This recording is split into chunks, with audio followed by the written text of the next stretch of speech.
Good morning, everyone. Matt Gajewski here, back again talking college football. And today we will be discussing Baylor ahead of the 2025 season. If you like this content, hit the thumbs up button, subscribe to the channel. Those are two easy ways to help us. And you'd be shocked how much even a like does as far as getting us in front of new viewers and helping the channel grow. So thank you if you've done that. We're recording this very early in June 4th. If I miss anything on Baylor, please let me know. Or if you just want to hear about another team, leave a comment. But let's dive into Baylor and talk about what happened in 2024 first.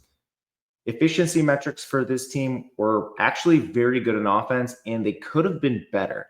This team began the year starting DeQuan Finn, who was a little bit of a disaster when he was on the field, and eventually he gets hurt. They move to Sawyer Robertson, and the offense takes off. It was really good across the board, honestly. Offensive line, top 50 unit in both pass blocking and run blocking, very good in the run game. Receiving room, 14th overall. Once they were able to sort of figure out that rotation, there were 5 or so guys that played quite a bit last year. And then eventually they narrowed it down to Cameron and Hawkins. The run game, they actually take some time as well with a Dominic Richardson and a Richard Reese playing initially, but then fully turning it over to Bryson Washington and Pendergrass. Awesome offense overall. Defense, not so much. Came in 103rd. They made a couple staff changes, mainly to position coaches. They were better up front, but where they really lagged was coverage. They came in 115th in overall efficiency. They did have a few injuries on the back end. It doesn't excuse everything they did, but Baylor did hire a new corners coach to hopefully come out and help that unit this year. They were tied for number 1 in special teams in the entire country, so that was a big solid for Baylor. They're a team that plays fast. They're a team that is fairly balanced, rushing versus passing. It was a good overall season for Baylor, and one they definitely needed in order for Dave Aranda to keep his job, because Dave Aranda has been up and down with Baylor. 31-30. He's now entering year 6. And last year, they go 8-5. The year before, 3-9.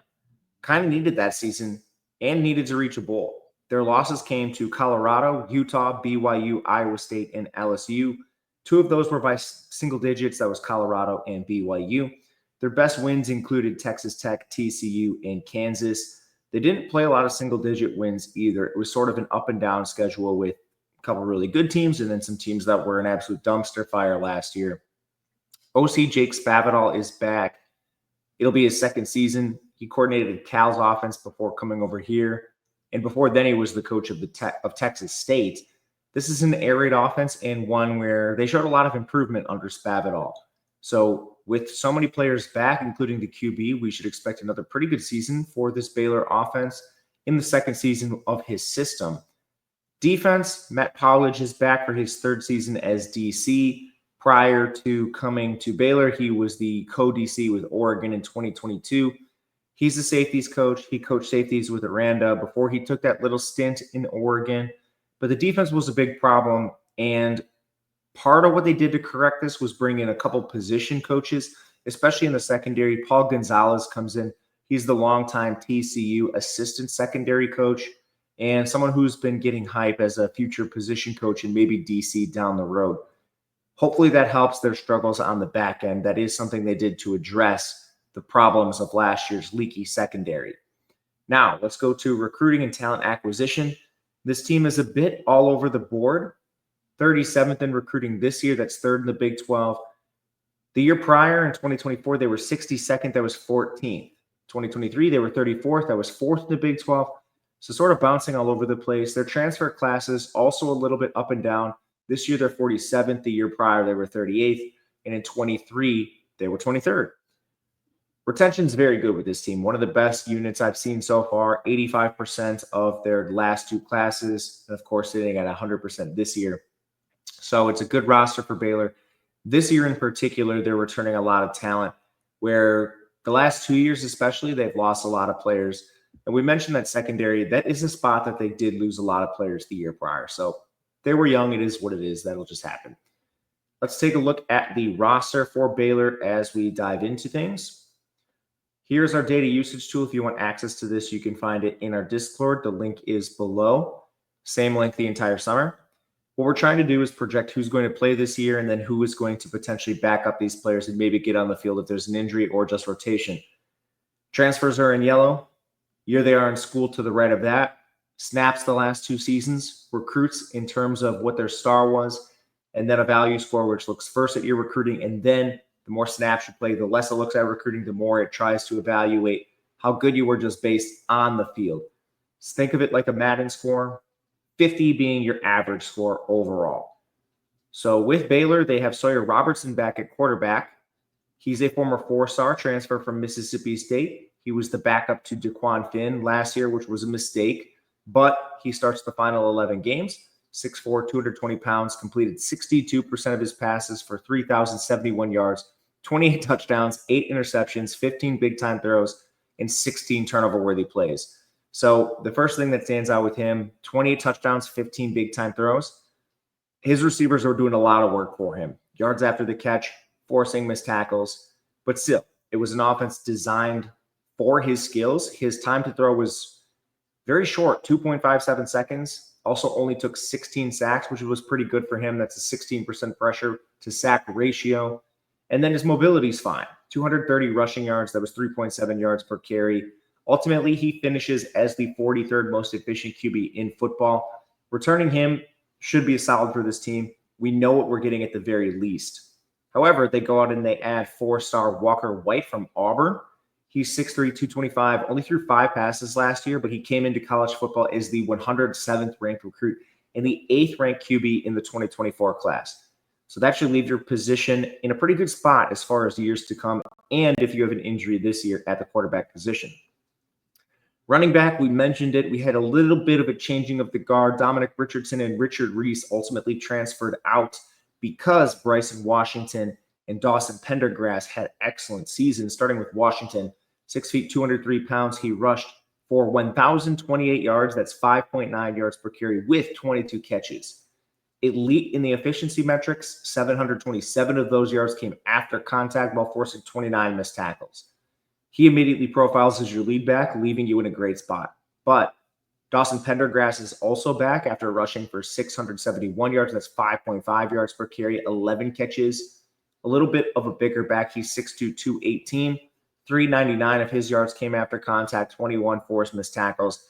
That's your 1-2 punch. But if that wasn't enough, they bring in 2 4-stars, Caden Knighton, Michael Turner. Both are freshmen. They also have a pretty high 3-star from last year's class in Joseph Dodds. You could argue this is the best position on offense, and we just went through QB, a pretty good position in its own right. Wide receiver. They lose a bunch, and they're a little bit in flux because of Ashton Hawkins stuff, but no Monterey Baldwin. He's gone. Keatron Jackson is gone. You lose Hal Presley. So those were wide receivers 3 through 5, and Hawkins looms large. He's a part of that JUCO blanket ruling from the Diego Pavia case because Hawkins formerly played at JUCO. We all thought he was going to get an extra season, but the NCAA ruled that he's ineligible. Baylor released a statement expecting to have him this fall. Regardless of that decision, it seems like they're going to fight this for some reason. Right now, we're going to talk as if Hawkins is playing, but just know he might not be able to. So Hawkins is a former Texas State transfer, caught 45 balls for 567 yards last year. He's 5'10", 165. Big slot receiver for them, 1.95 yards per route. And he had a long career with Texas State before coming over here. This is a guy that has 2,342 career receiving yards and 16 touchdowns. So Hawkins, if they get him, very valuable veteran slot receiver. If he can't go, you still have the wide receiver 1 from last year, Josh Cameron. He led the team in receiving. He's 6'1", 218, 52 catches, 754 yards, and 10 touchdowns. Perimeter receiver, 90% of his snaps came out wide, 1.97 yards per route, just barely ahead of Hawkins. And they were proactive. This team went out and added Kobe Prentice from Alabama, Cole Wilson from Texas State, Lewis Brown IV from San Diego State, and Tyler Kirkwood from Southern. Prentice is a former 4-star with Alabama, caught 11 balls last year, but his best season came as a freshman where he had 31 catches. He's 5'10", 188, played in the slot with Alabama, but could play out wide. Honestly, I'm a little surprised he didn't get more opportunities because his career yards per route is 2.21, which is very good on a small sample. Wilson's a low-level transfer. He originally came from Incarnate Word, started the last 2 years at Texas State, 5'9", 170. He had 107 catches, 1,362 yards in those 2 years. Perimeter receiver with 1.6 yards per route. Lewis Brown, originally with Colorado State before going to San Diego State last year. He's 6'2", 195, 39 catches, 625 yards. Perimeter receiver and 1.95 yards per route. Last of the transfers, Kirkwood, only 18 catches for Southern last year. He profiles more as depth. But immediately up at the top, that gives you probably at least 4 guys. And if you get Hawkins back, 5 guys, you feel pretty comfortable throwing on the field. Behind them, there's actually some pretty good depth. Jaden Porter was a pretty good 3-star. He's now a sophomore, played 54 snaps last year. Micah Gifford's a junior now. He played 13 snaps. But they have a good recruiting class. Taz Williams Jr. comes in. He's a 4-star by some recruiting services. Ashton Jones and Ja'Cory Watson are pretty decent level recruits as well. And Taz Williams has flashed a lot in the spring, so there's a real chance you see him play more snaps than we're expecting. Tight end, they lose Gavin Yates, and this team did use 12 personnel at some points in time. So the emergence of Michael Trigg and the development of Michael Trigg is important here. He's a former 4-star transfer, had a little bit of a tumultuous career with USC and Ole Miss before landing on his feet at Baylor. 6'4", 246. He had 30 catches, 392 yards. Only played inline 34% of the time. So he does provide a lot of unique mismatches. And he wasn't asked to block a lot, but when he did, very willing and graded out above average. That's your first place to start. It gives you a solid foundation. They also get back Kelsey Johnson. He got hurt in week 3, 6'3", 247. He did play 300 snaps the 2 prior seasons to last year. Struggled a little bit as a blocker, never more than 10 catches in the season. So we'll see what they give him off the injury. Maybe Matthew Klopfenstein is a player that can get on the field a little bit more after 113 snaps. 6'4", 244, caught all 6 of his passes. Pretty good blocker, which will be needed after Gavin Yates was more of your blocking tight end last year. They have to find a replacement for that. Offensive line, this was a great unit last year and should be very good again. The only player they lose is Campbell Barrington, at least among the starters. He was their right tackle. They do return left tackle and former South Carolina transfer Sidney Fugar. He was originally a Western Illinois transfer. Then he goes to the SEC, did not play his best football with South Carolina, and started the year on the bench last year. But he ends up starting and put up his best season. 19 QB pressures, was a little bit above average, decent as a run blocker. He graded out basically around average, which was better play than they were getting out of their previous left tackle and better than we saw Bugard play at South Carolina. So there's some promise here. Left guard, Ryan Langill is back after 879 snaps. His pass blocking was unbelievably good. 6 hurries, no hits, no sacks. So yeah, that's 6 QB pressures and all of them were just hurries. Very good run blocking metrics. I wanted to say he was the strongest offensive lineman that returns for this team, but Omar Agbedian is also back, so I don't know. They have 2 very good guards, and Ryan Langill is awesome at left guard. Center, Colton Price returns. He took over starting duties in week 8 of 2023, and he's never given the job back. Last year, he played 935 snaps, 12 QB pressures. That's with 1 hit and 1 sack. Very good run blocker. So your interior with these 2 automatically one of your best units on the team. And then Omar Agbedian, 838 snaps at right guard. Previously, he started at Montana State. He's never played poorly at any level of competition. Last year, 8 QB pressures and 1 sack. Very good run blocker. I mean, this is maybe the best interior offensive line in the conference. This is an awesome unit. At right tackle, this unit is up for grabs. I guess Caden Siriaki is probably your favorite. Siriaki started in 2023, played 650 snaps above average. And last year he filled in for 280, played 3 games as a starter, 10 pressures on that span. So it's a weird profile. You had a good 2023, then he gets beat out, has a bumpy 2024. He still at least has played some. But with tackle being a weaker position, they have a couple transfers. There are more development guys. Connor Cameron from Arizona State. He's this big 6'7" developmental tackle. Didn't play as a freshman last year, so now he's in his second season. And Joe Crocker, he only has 24 snaps with Louisville the last 3 years. I don't really know what you're going to get out of them. I think they're more developmental guys. They also have a couple developmental tackles that are former 4 stars, just young players, Colton Thomason and Isaiah Robinson. Both of those guys could maybe challenge, but at the worst, and most likely, I guess, they're probably just depth pieces. Overall, very good offensive line, which should be held down by that elite interior. Defensive line, they do lose 2 of their top 3 edge defenders in Garmin Randolph and Steve Linton, but they still have Kyler Jordan. He played 312 above average snaps. Most of his production came in the run game. He only had 4 QB pressures, but still could offer you that sort of run stuffing defensive end. And they bring in 3 transfers: Imarian Winston from Oregon, Jalen Jones from UTEP, and Matthew Fobbs-White from Tulane. Winston played 489 snaps the last 2 years with Oregon. Very efficient on a limited role. He had 20 pressures, good run defense numbers. I'm guessing he starts immediately. Fobbs-White, 349 snaps with Tulane. He had 24 pressures on the limited role, good run defense.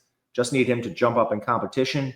Jones, probably a depth piece, maybe in line for a position change. He only played 132 snaps with UTEP. He's 210 pounds, so I'm guessing he probably changes position.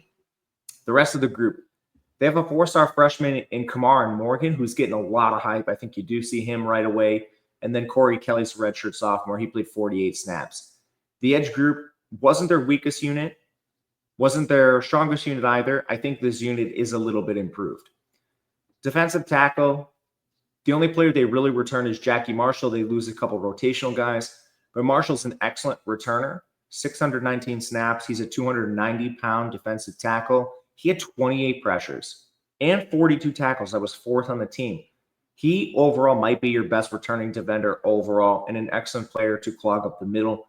They also have rotational defensive tackles Cooper Lands and Devontae Tizzino back. Lands played 268 snaps before he got hurt. He got hurt in week 2, and he ultimately returned, but he never actually returned to form.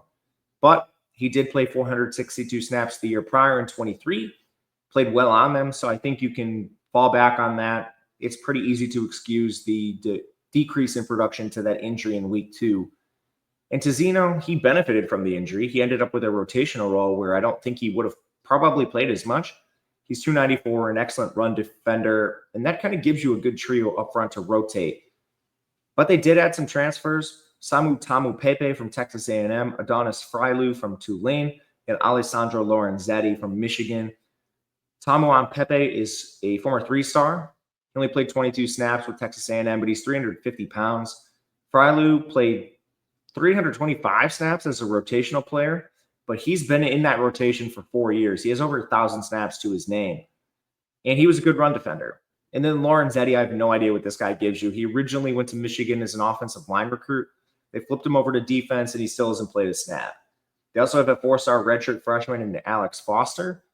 I mean, this defensive line looks much deeper than last year. It's also a year older from a unit that was pretty young. And your best starters on this team, or I guess this unit, with the defensive tackle, Jackie Marshall, plus a couple of young 4-stars. They haven't had a lot of that.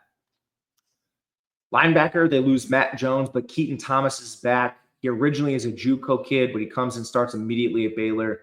842 snaps, led the team with 114 tackles, 7 tackles for loss, 20 QB pressures. He did allow a 77% completion percentage, but kept most of it in front of him, 152 yards, 1 touchdown. Excellent player, excellent starter returning for this team. He's going to be up there among the better returners. They also bring in Travion Barnes from FIU and Phoenix Jackson from Fresno State.